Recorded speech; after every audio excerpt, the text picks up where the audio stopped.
Temos mais outro ponto, pessoal, nesse slide, que diz o seguinte, que ele é realizado no fim do desenvolvimento do software. Então, pessoal, ele é justamente uma complementação. Aí você pode dizer assim, bom, mas e o desenvolvimento evolucionário que vocês falaram aí, algumas aulas anteriores? Eu não tenho versões intermediárias? Que eu vou lá, olha, o cliente, o software que eu tenho até o momento é esse. Então, indiretamente, rola também a questão de testes, né? O usuário ele vai verificar e vai dizer, confirmar se aquele software é realmente aquilo que ele está querendo, que ele tem como intuito, como produto final. Então, ele é indicado no fim do desenvolvimento, né? Mas também ele pode ter sido utilizado durante o processo, porque se eu estou no modelo evolucionário, né, no desenvolvimento evolucionário, aquilo acontece o tempo todo e não apenas no fim do processo. Então, vamos observar no que consiste os nossos casos de testes. Eles são especificação de uma entrada para o programa e uma saída esperada.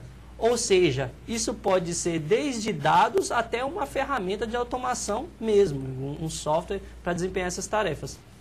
Porém, geralmente, o que interessa nos casos de software é o que é obtido no final, que é um documento no qual vocês vão especificar entradas, vão estar especificadas as entradas, e os resultados que são esperados, que é a confiabilidade, vai depender da seleção dos casos de teste, vai depender de quão bom são. Vamos pensar aqui, os dados que você está inserindo, do que você imaginou, para se tentar obter o resultado esperado.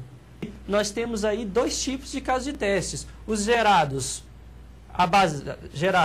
com base na análise das entradas versus as saídas e os gerados com base na análise de trechos de código. Eu mencionei a questão dos documentos, não é mesmo?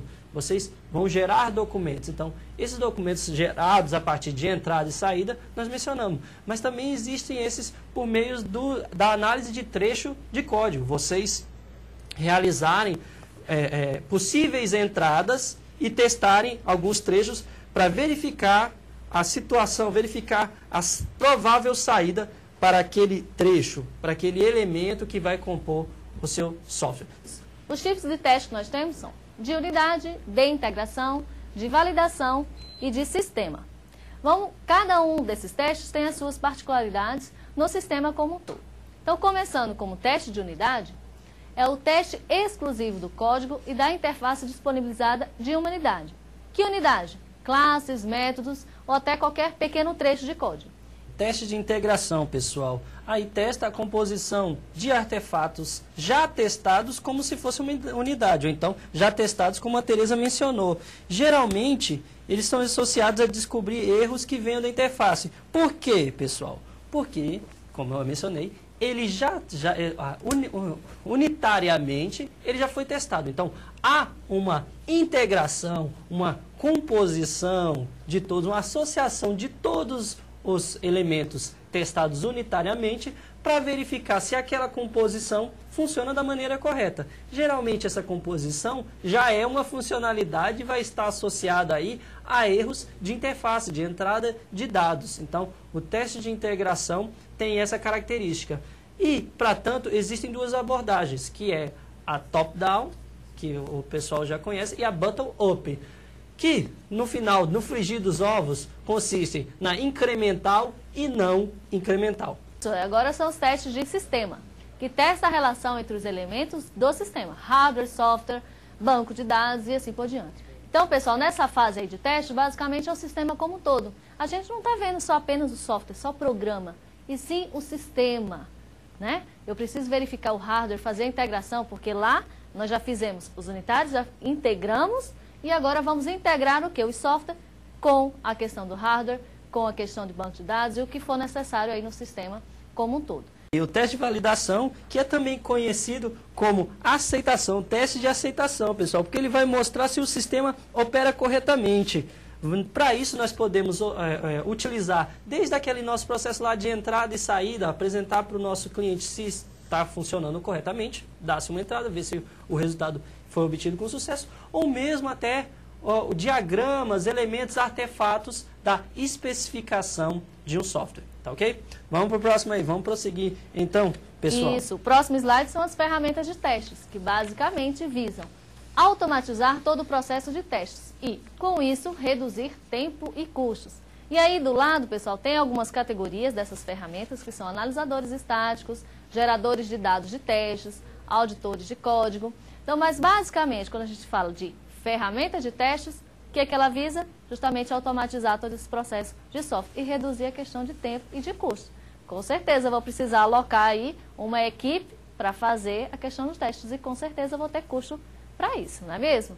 Então, vamos aí para o próximo slide, que a gente fala do JUnit, que é uma das ferramentas. É isso mesmo, Tereza. Pessoal, o JUnit, ele é um framework open source, ou seja, vocês podem trabalhar, vocês podem criar, desenvolver as suas atividades ou mesmo até ajudar no processo de desenvolvimento. Esses são testes automatizados em Java que vão trabalhar verificando se cada método da classe que vocês desenvolveram vai funcionar da maneira esperada, exibindo os erros, no caso, falhas que podem acontecer no software. Então, vamos observar aí no slide o que consiste a manutenção. É o processo no qual são desempenhadas atividades de modificação em um sistema após a sua disponibilização para a utilização, pessoal. Para isso, nós temos alguns tipos de manutenção. Lembrando que 2/3 aí de todo o custo do projeto de software estão na fase de manutenção. Mas para isso nós temos alguns tipos de manutenção, algumas classificações que nós podemos fazer sobre essas manutenções. Então vamos conhecer aí cada uma dessas manutenções. A primeira é a corretiva, as manutenções corretivas. A segunda são as manutenções adaptativas e a terceira, as manutenções evolutivas. Mas, Tereza, manutenções corretivas, adaptativas, evolutivas, quanta manutenção, hein? É verdade. Então, vamos começar a conhecer cada uma dessas, né? Quais são as características aí. Então, vamos começar pela corretiva, pessoal. Então, a manutenção corretiva repara defeitos identificados no sistema. O segundo tipo de manutenção, que é a adaptativa, ela basicamente adapta o sistema ao novo ambiente, seja ele hardware ou até mesmo um novo sistema operacional. E adapta o sistema para inserir novos requisitos. Bom, manutenção adaptativa, nós vamos estar adaptando ao novo ambiente. A manutenção evolutiva consiste em aperfeiçoar o sistema a novas funcionalidades, melhorar a estrutura e desempenho que estão por trás do sistema. Então, nós temos aí que 65% do processo dos esforços na manutenção estão ligados à manutenção evolutiva. Além disso, nós temos que 17%, pessoal, está ligado aí à nossa manutenção. Se vocês observarem no slide, está ligado à manutenção corretiva. E 18%, a nossa outra faixa aí no nosso gráfico, consiste às manutenções adaptativas dentro de um sistema. Que os custos monetários, claro que você está fazendo uma manutenção, né, obtém-se também, tem a questão do custo, né, eu preciso alocar pessoas para estar refazendo, fazendo essa manutenção, e também temos os custos não monetários, tá? Então, o que tem aí no próximo slide, como vocês podem observar. Então, os custos não monetários é o adiamento de oportunidades de novos sistemas, a redução da qualidade de software, ou até mesmo a insatisfação dos envolvidos. Então, basicamente, por que eles são não monetários, né? Então, porque o adiamento, se a pessoa está lá, a empresa está empenhada em resolver problemas, né, de manutenção de um outro software antigo, nós vamos estar adiando, né? Ninguém vai estar fazendo compromisso de um novo sistema.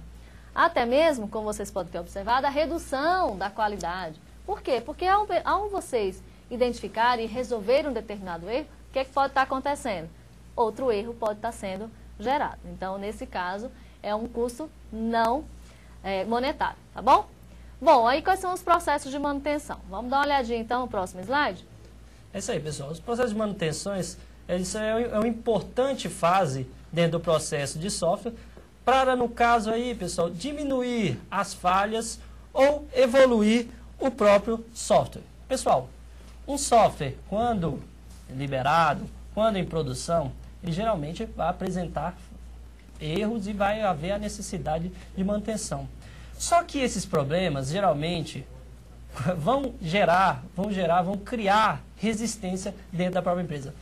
vocês estão tirando a pessoa, no caso o usuário, o cliente, daquela posição tão conhecida que é a posição de conforto dele ali. Vocês estão fazendo com que ele aprenda, com que ele lide com uma nova situação. Então, isso já traz resistência. Agora imagine um software que ainda traz problemas. Todo esse processo, então, deve ser tratado, deve ser considerado aí no nosso processo de desenvolvimento de software. Então, vamos lá, pessoal. Se vocês fizerem aí esses testes versus manutenção, ou essa ligação que a Tereza mencionou, observem que há um detalhe aí. O caso 1, aqui do lado do teste, quanto mais testes foram desempenhados sobre ele, menor foi a quantidade de manutenção. E, no caso 2, quanto menos testes desempenhados, maior foi o processo de manutenção envolvido em todo o sistema.